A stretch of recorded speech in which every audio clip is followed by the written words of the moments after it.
Shalom saudara sekalian, izinkan saya mengucapkan selamat tahun baru Imlek kepada setiap kita. Chu Ta Chia Sin Nian Meng En. Kiranya berkat dan penyertaan Tuhan senantiasa menyertai hidup kita. Saudara sekalian, hari ini kita akan belajar dari seorang tokoh dalam Alkitab bernama Musa. Saudara sekalian, di hadapan dunia, orang-orang yang berani membalas lawannya dan membuat musuh-musuhnya merasakan akibat perbuatan jahat mereka, orang-orang seperti itulah yang diacungkan jempol hebat. Tidak heran kalau kita menonton film seperti film-film action, jarang ada jagoannya itu mengalah atau berkorban dan bahkan membiarkan keadilan menemukan jalannya sendiri. Kalaupun ada, kita pasti kesal ya menontonnya ataupun kecewa setelah menontonnya. Namun di hadapan Allah sebaliknya saudara. Justru mereka yang lemah lembut, mereka yang mampu mengendalikan diri dan tetap mempercayakan pembalasan kepada Allah yang adil, mereka itulah yang memperkenankan hatinya. Hari ini kita akan belajar tentang hati yang lemah lembut. Bilangan pasal 12 ayat 3 mengatakan seperti ini. Adapun Musa ialah seorang yang sangat lembut hatinya, lebih dari setiap manusia di atas muka bumi ini. Sedikit klarifikasi saudara sekalian, ayat ini bukan berarti Musa sedang memuji dirinya sendiri sebagai orang yang paling lemah lembut. Bukan saudara. Sebagian besar penafsir Alkitab mengatakan bahwa kalimat ini kemungkinan ditambahkan oleh orang lain, yaitu oleh Yosua ataupun Ezra setelah satu masa setelah kematian Musa. Jadi ayat ini adalah sebuah pengakuan yang bernada hiperbola bahwa memang Musa adalah seorang yang lemah lembut. Apa artinya lemah lembut? Kenapa Musa disebut orang yang berhati lemah lembut? Nah saudara, kalau kita melihat konteks ayat ini adalah kisah tentang Miriam dan Harun yang menggosipkan dan menghina Musa yang mengambil seorang perempuan Kush sebagai istrinya. Dan bukan hanya itu, mereka bahkan berkata di ayat sebelumnya, seperti ini, sungguhkah Tuhan berfirman dengan perantaraan Musa saja? Bukankah dengan perantaraan kita juga ia berfirman? Nah dari kalimat ini kita tahu saudara, bahwa mereka bukan hanya menggosipkan dan menghina Musa, tetapi mereka juga menentang kepemimpinannya.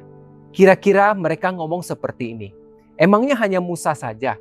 Kita juga dipakai Tuhan kok. Dengan memperistri perempuan Kus, Musa sudah merendahkan martabatnya. Nggak pantas lagi jadi pemimpin kita. Kira-kira seperti itu saudara. Kalau saudara jadi Musa, bagaimana perasaan saudara? Pasti marah ya. Kalau perlu kita cari Miriam dan Harun untuk melakukan perhitungan. Karena mereka sudah bersikap tidak gentle membicarakan kita di belakang dan juga memberontak terhadap Musa. Namun menariknya saudara, setelah kalimat ini, tidak dicatat Musa itu marah atau membalas atau menghukum saudara-saudaranya itu. Yang muncul malah satu pengakuan bahwa Musa adalah seorang yang lembut hatinya. Saudara sekalian, kelemah lembutan bukanlah tanda dari kelemahan seseorang. Sebaliknya itu justru adalah tanda kekuatan. Kekuatan karena kita mampu mengendalikan diri. Musa tidak meledak dalam kemarahan atau terprovokasi lalu melakukan pembalasan. Sebaliknya dia sadar, dia sabar, dan dia diam. Dia menyerahkan penilaian dan hukuman kepada Allah yang Maha Adil. Allah lah yang paling tahu. Jika Allah menilai mereka salah, maka Allah lah yang berhak mendisiplin mereka. Kalaupun Allah tidak melakukannya, itu adalah hak Allah. Bagaimana dengan kita saudara sekalian? Apakah kita terlihat seperti orang yang lembut hatinya ataukah sebaliknya?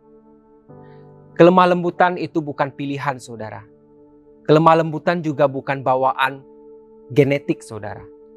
Tetapi itu ada satu karakter yang seharusnya kita perjuangkan, yang seharusnya kita tumbuhkan terus di dalam diri kita sebagai orang yang sudah menerima Roh Kudus. Seperti dikatakan dalam Galatia pasal 5 ayat yang ke-23. Jadi di dalam Kristus saudara, kita tidak boleh lagi terus-menerus menjadi orang yang istilahnya mopyongko gitu ya. Pokoknya kalau orang sakiti kita, orang hina kita, kalau orang berbuat jahat pada kita, tunggu saja pembalasannya. Tidak, saudara.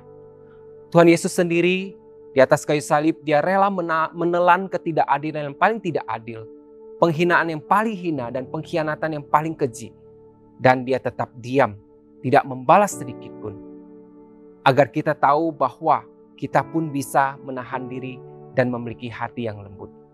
Agar kita tahu bahwa tidak ada lagi ketidakadilan yang tidak mampu kita tanggung. Karena Kristus sudah menanggung semua itu di atas kayu salib. Kiranya kita juga dikenal sebagai orang yang lembut hatinya seperti Musa, yang tidak membalas kejahatan dan kejahatan, tetapi menyerahkan penilaian dan pembalasan kepada Allah yang Maha Adil dan Maha Bijak. Kiranya Tuhan menolong kita